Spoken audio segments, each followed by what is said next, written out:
Hey everybody, welcome back, and it is time for our 3-card love, luck, and money reading. So if you're new to my channel, welcome. And if you like this video or any of the other videos in my channel, please like, share, and subscribe.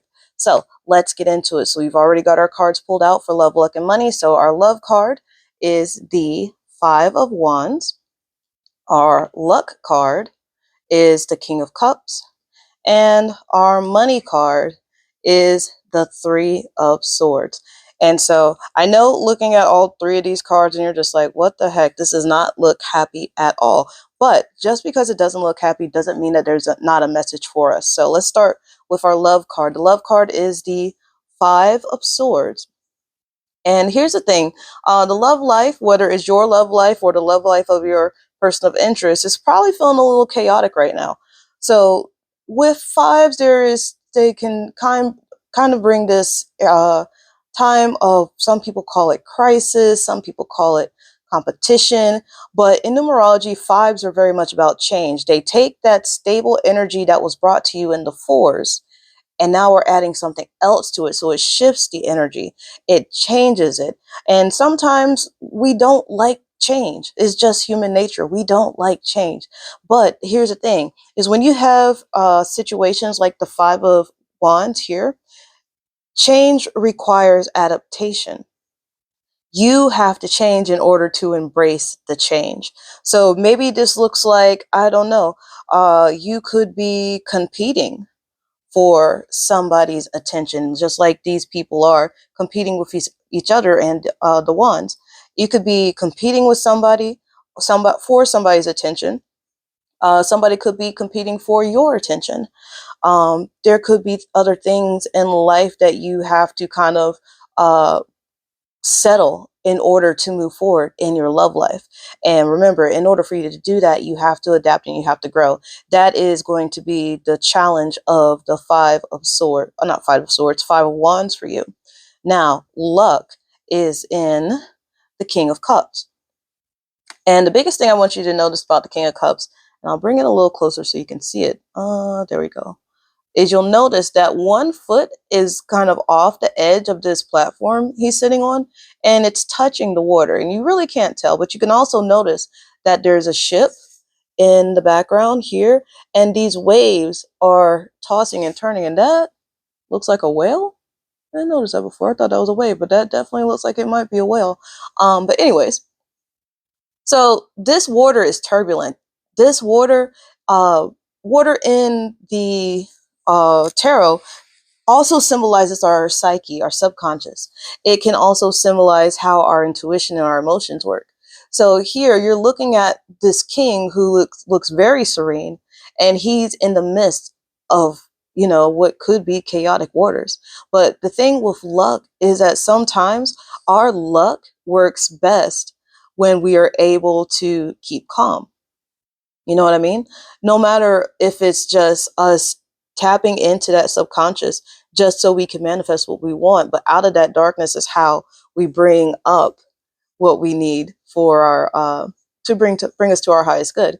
So in the case of the King of Cups, he is the one who is taking that chaotic energy. It could be a dream, it could be whatever it is that he's trying to manifest, and he's using his conscious to bring that forward and to bring it out into the world. So in this case, he's using it to expand whatever it is that he's trying to bring. And then also, another thing that you will notice is that the king has a fish necklace, and fish in tarot are also a symbol of prosperity and tapping into ourselves in order to bring out what we need. So overall lesson with the King of Cups is, I would say, even though you may feel chaotic, it doesn't mean that your luck isn't working for you. But you also got to remember, especially if you're trying to use your luck for manifestation, you have to tap into yourself even when it does feel like it's a chaotic time, to bring that out of you. And lastly, our money card is the 3 of Swords. And yes, this is not always a fun card. A lot of people tend to call this a crisis card in tarot. But here's the thing with the 3 of Swords. The 3 of Swords is when we because swords are air card. Air is very much about communication, it's mental processing, it's how you deal with the mind. So in terms of our three of swords here, maybe we just haven't been using our mind correctly when it comes to bringing money into our lives. Maybe there's some kind of restriction that's holding us back. Like with the two of swords, for example, there is something that the person doesn't want to be seen. They don't want to acknowledge it. And that lack of acknowledgement is probably what put them in the situation for the three of swords. Now that you've blocked it out of your mind, whatever this situation is that has to do with money, is that now you're seeing the consequences of it. You're reaping the unwanted reward. But here's the thing. Also with the three of swords, it is a short-term card. It can move. It can move very quickly. So you have to remember that, yes, even though things aren't going your way with money, that doesn't mean that the money is not coming. It just means that you're probably going to have to go about it and thinking about how to get it in a different way. So if we're looking at that with the King of Cups, this could be, think about this, this could be a manifestation block. What is it that may be feeling chaotic in your life? So say, for example, if we're looking at this in the realm of manifestation, and one of the things that they say about manifestation is that if you have kind of like a block on it, say like, for example, I will say, I'm going to give an example of, I want to manifest $12,000. But maybe in my deepest of deepest hearts, I feel like I don't deserve it. And because I feel like I don't deserve it, even if I say I want it, I can't manifest it. So think about it like this in terms of the King of Cups, because that troubled water, maybe this is the feeling of those desires that you want, but you can't manifest because deep down you don't feel like you deserve it.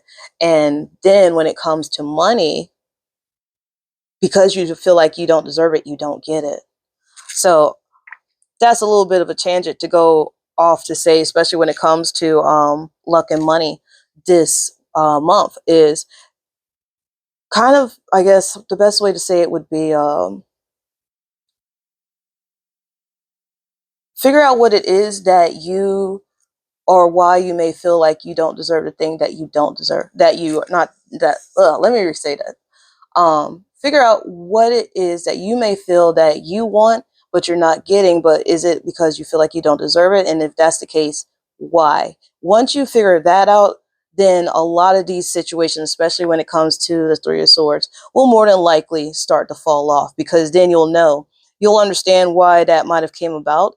And you can also work with trying to remove those feelings. A great way to do that is with shadow work. And I do have a shadow work reading in my Etsy store. So if you feel like you want to take that shadow work journey just to kind of help boost up your manifestation, let's talk. Reach out to me. But outside of that, so remember today or this month for Level Up in Money, we have the Five of Swords, or not Five of Swords, the Five of Wands for love, the King of Cups for luck, and the Three of Swords for money. Take care of yourselves. Remember, if you like this video, let me know in the comments. Like it, share it, and subscribe it. And I will see you all next time. Take care.